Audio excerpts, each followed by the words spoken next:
Welcome back to Viking Blood Week, and today we're doing Viking Blood 2.0.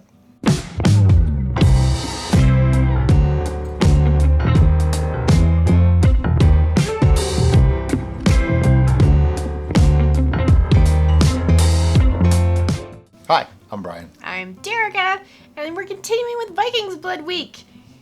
How are we doing that? Well, we're going to make another Vikings Blood. Now I want to say a couple of things. When we made the original Viking Blood, which, by the way, don't really like that video. Just saying. I look old, and it's horrible quality, and just not, But anyway, right, so, relax. regardless, when we made that video, we used whole cherries, frozen, that we thawed, and we put them in with honey and the whole deal. We used plastic buckets. I racked it horribly. We all know this. But after that, I got a plethora, a veritable cornucopia, if you will, of questions with things people wanted to substitute and change this and do that and do that. And people were literally using the term Vikings Blood for mead after a while. Like, I made your Vikings Blood, but I used apricot and mango, and I substituted sugar instead of honey, and I put in agave nectar, and that's not Viking Blood at all. That's something else entirely. But So, for clarification's sake, Viking Blood is a cherry mead, it's just aka cherry mellow. a mellow That's all mel. it is. It was not invented by the Vikings. Nope. It is named in ode, in reference, in homage to the Vikings.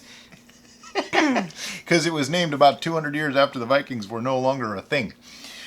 So besides the fact that they probably didn't have a whole lot of cherry trees. Just saying. So anyway, let's get that out of the way right away, that this is named in honor of the Vikings, not by the Vikings. Okay? Because who names it after their own blood? I mean, that's just weird.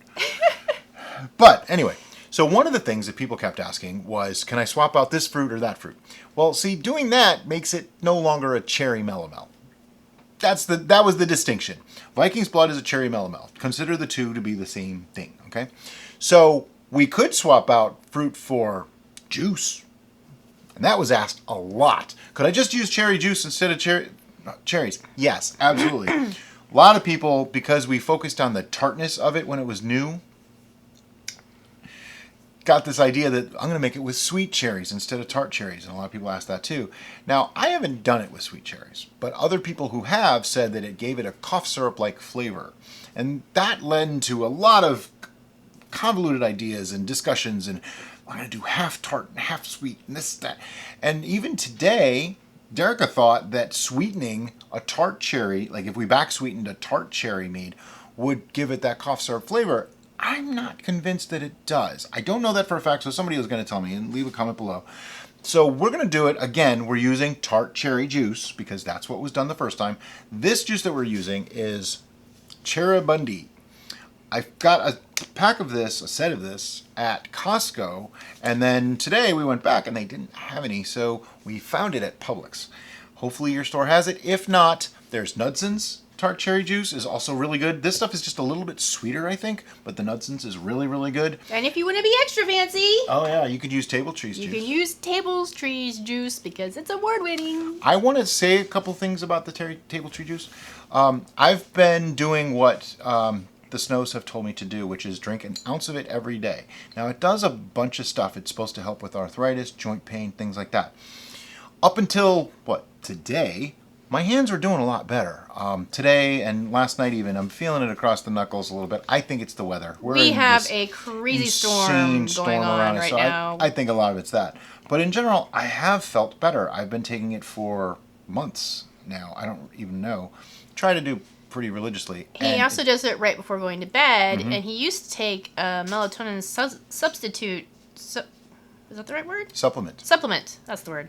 To help him sleep. And since he's been doing the cherry juice, he doesn't need that because it naturally has melatonin in it. There is some melatonin in it. So yeah, I've been taking it every day, and I've seen an increase in feeling good. That's a weird way to say that, but it's actually helped. I know the last time we talked about it, I was taking it for like maybe only 2 or 3 weeks, but now that it's been several months, I have actually seen a difference. So there's a lot to definitely sleep has not been an issue. Yeah. So this is really, really good stuff. We know it is expensive, But if you use it for medicinal properties rather than for brewing, Yeah, it lasts a while. it's worth it, and it lasts quite a while. 8 doses in a bottle. Anyway. So that also brings us to another thing. We did brew with that and a honey that was also pretty on the expensive side. And a lot of people, you know, they said, oh, I can't afford to do that stuff. So that's why we went and bought this stuff. This was 3 for $10. Okay. 3 quarts for $10. And that's about how much I'm going to use to make this today. So $10 worth of cherry juice. And then we're going to use 2 pounds of honey, most likely, but I need to measure this first. So I wanted to make this a little bit more of an economical brew as well. So that's part of why we did it this way. Anyway, let's get started. The first thing that I want to do is I want to get a reading on this stuff, because I never actually have, and I want to know just how much gravity this stuff has in it. So the first thing I'm going to do is make sure it's well shaken. Oh yeah, I could totally just do that. I was going to use the turkey baster. See, this is why there's 2 of us. She's so smart. I'm just going to pour some of that in here. All the stuff's been sanitized as always.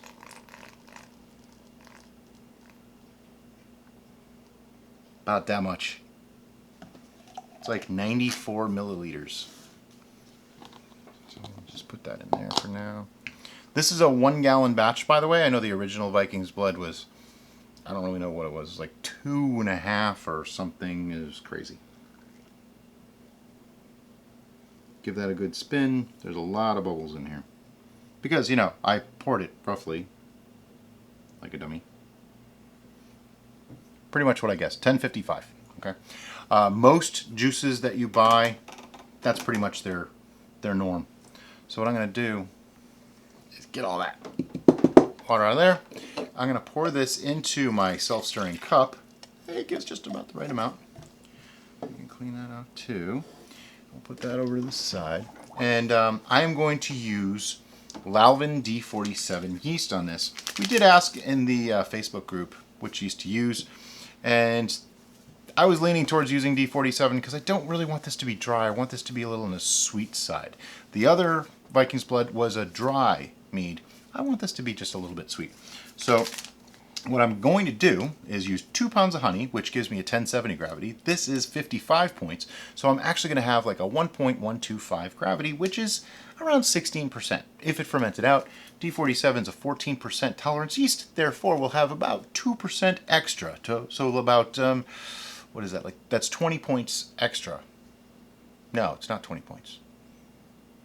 It's a little over the tolerance of the yeast, so it's going to end up with like a 1010, 1020, 1030 finished gravity, somewhere in there. I'll probably put it right there so you know.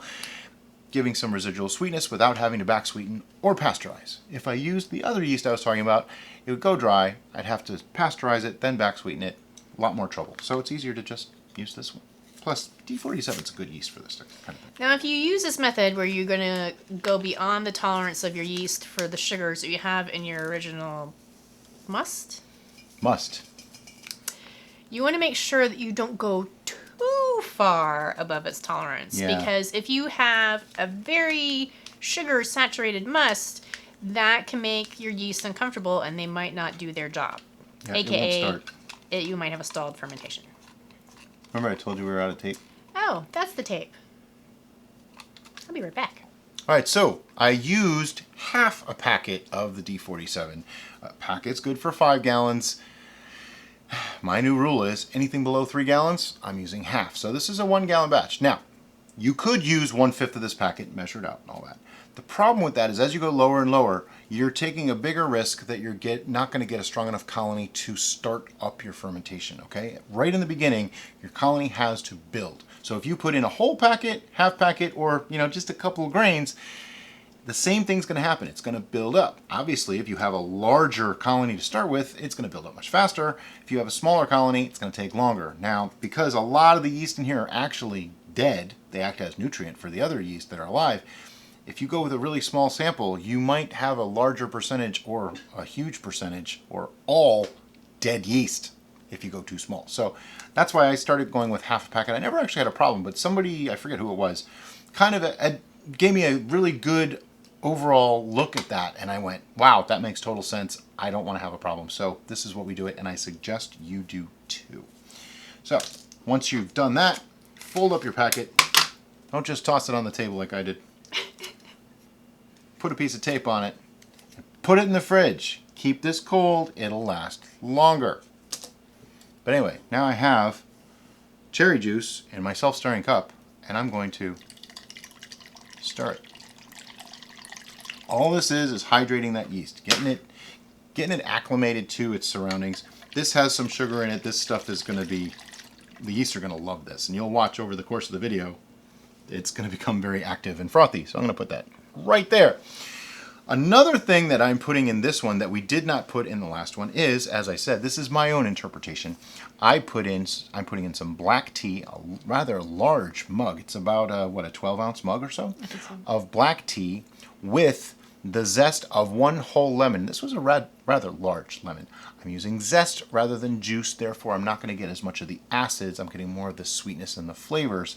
And I'm steeping it into a tea because I'm making an all juice, all liquid fermentation. I don't want to have any solids in there. I don't want to have to worry about that. It makes things a lot easier for cleanup down the line.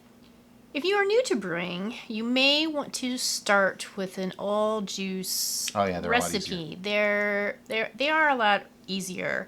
When you introduce solids into a brew, you introduce the chance for complications, molds, infections, questionable things that may make you go, is this good or is this not good?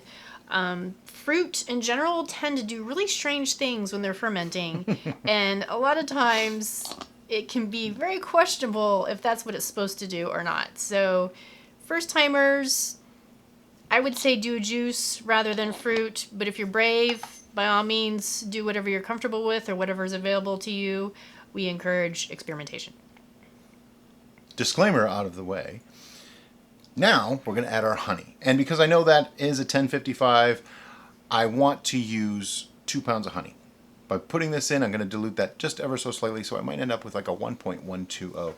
Now we have our honey sitting in TRBOS, the red bucket of sanitization. In hot water, well, it's actually hot sanitizer water, on purpose, because what we wanted is, if you can see that consistency, it loosened up quite a bit. We're just going to wipe off some of the suds because we don't really need them for this. And what I've done is I put my fermenter and the funnel on my scale. Derek is not going to touch it because it's going to throw off the weight.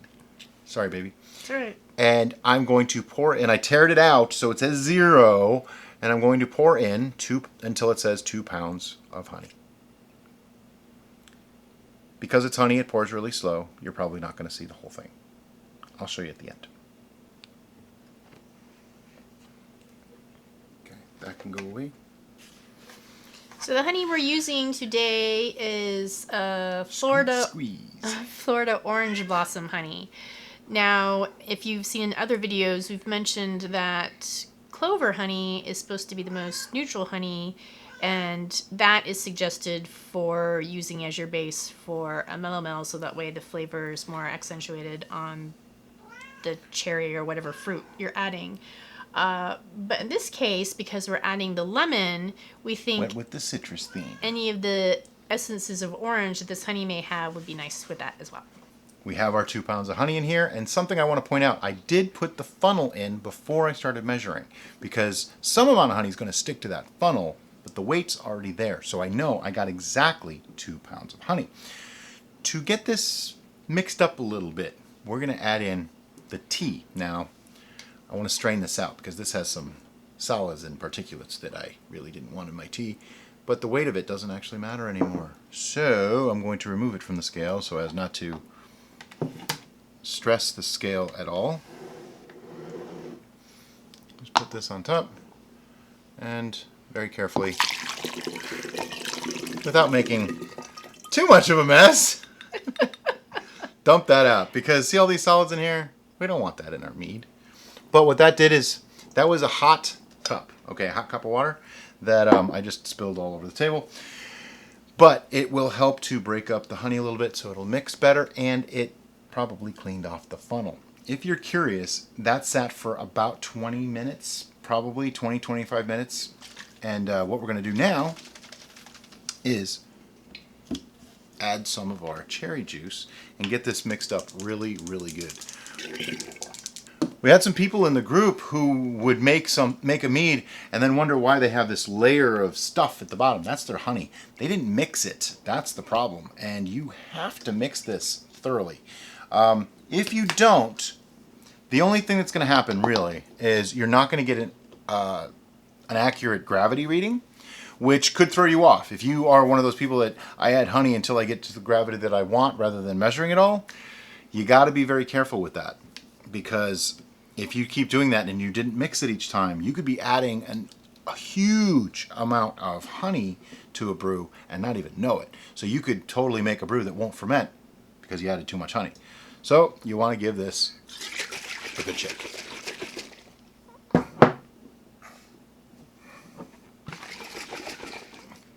Basically, I want to make sure that all of it's gone from the bottom of the jar.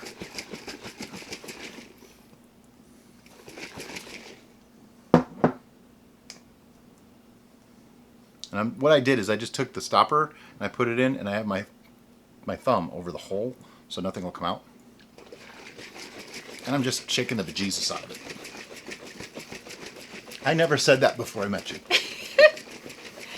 There are many words that I have added to Brian's vocabulary. Some of which we can't use in video. YouTube's new standards. I'll leave that to your imagination. Okay, so that's mixed up. Now, I also did it with half the bottle full because that way I get some oxygen in there. You want to add oxygen when you're making it. Some people say you want to oxygenate for the first couple days. I tend to be too lazy. I put it together, I stick it under my desk, I'm done with it. I don't want to have to be bothered. So I'm just going to put my funnel back. Put my funnel back in. Pour in more juice. You'll notice the layer of foam. Yes, it bothers me. Not much I can do about it, but it also tells me that I'm not going to fill this up fully because, man, that can make a mess. Okay. One more bottle, please. I got it.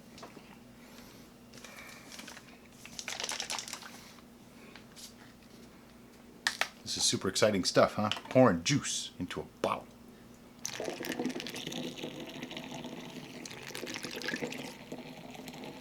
At this point, you have to decide just how greedy you want to be. I know some of that foam is going to go away, so I might go a little higher. I usually end up going to about where that foam is. It's breaking up. It's totally breaking up. I believe it's going to break up. It is breaking up. It's going away. I'm going to put some more in.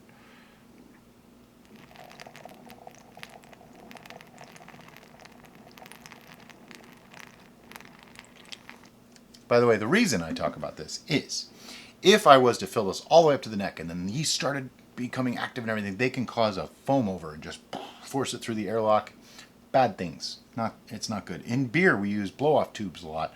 I'm hoping I don't have to do this, but I might have to even with this. It's about room temperature now, too. I have yeast to put in still. Because we put in hot tea, that's why Brian keeps checking the temperature, because yeast have a heat tolerance. They don't like it to be too cold, and they don't like it to be too hot. Yeah. Nothing over, like, say, 112 degrees. Too hot can actually kill the yeast, while too cold just makes them dormant and sleepy. Okay, so now we have all of our juice. We have our honey. I'm just going to give this another good mix. Set that over there. Take my stopper, push it back in, and give this a mix. Note how I'm being a little more gentle because I don't want to create more foam. Although, look at that. Most of the foam got broken up. But I am still oxygenating it and still checking to make sure all that honey got mixed in. All right. Now, there's only two things left to do. We're going to put our yeast in, and we're going to take a final reading. Well, final initial reading. We're going to take a gravity reading so that we know what this started at, so we can gauge it, measure it, know about how much alcohol there is, and when it's finished. I'm going to pitch the yeast.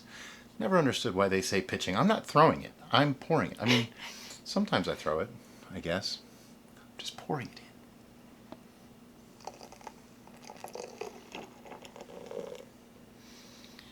Now, some people say that their kit said, oh, you just sprinkle it over the top. You don't have to worry about any of that hydration and all that kind of thing.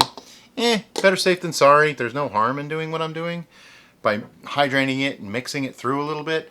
I just think it's a more, why not mix it up, basically. I just don't understand that. So that's how I do it. It could be, I don't think it's wrong. I don't think it hurts anything, but it can only help. Therefore, that's how I do it. I'm going to pull this back out again. And now, we take a reading. Very simple. Get past the foam. I like to blow the air out first. Go down. That way I'm not sucking up foam. It's hard to take a reading in foam. I don't know if any of you ever tried. If you haven't, I don't recommend it. See, I almost did it.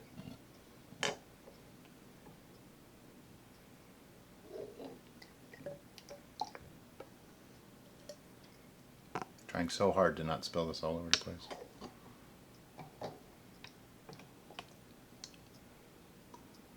Alright. Done with that. I'm going to put this in, give it a little spin, and we are at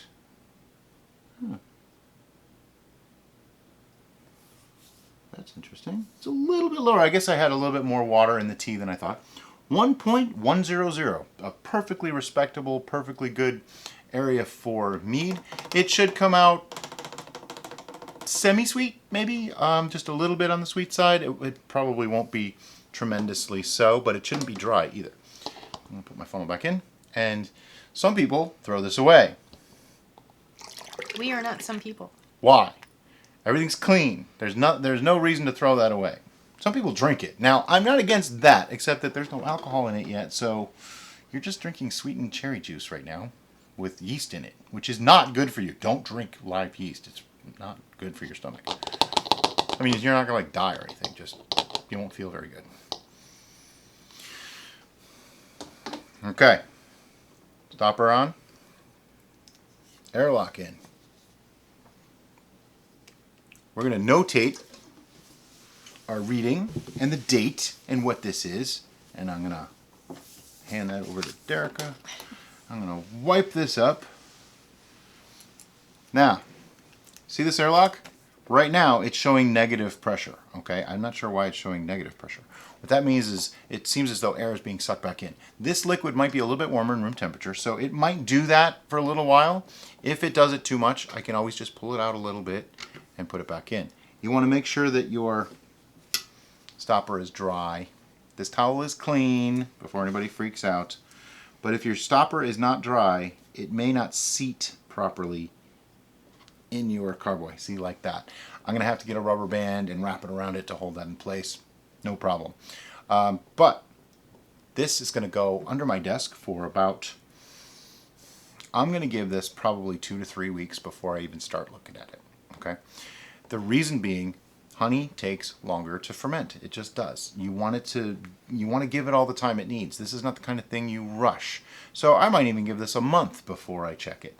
And what we'll do at that point is we'll rack it because there'll be some sediment fallout.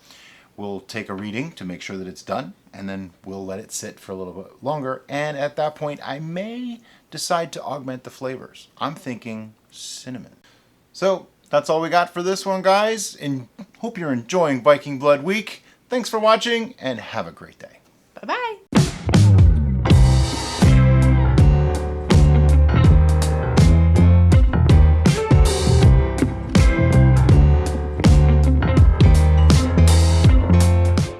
This one came out really good, didn't it? Yeah, I like that one. Yeah, it's really dry.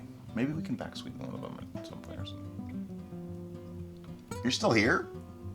Wow, thanks guys. That's really cool. But that was it for this video. Go on, go watch some more. Yeah. They're good. Who's that lady that used to do the go away, go away? Tracy Ullman. Tracy Ullman. Yeah, I don't think they have any idea who we're talking about. It's okay. It's okay. Go drink some mead. Or make some food. Make some food, then drink some... Make some food, drink mead while you're making the food, and then drink some more mead. And then have whiskey later. What? That's what I do.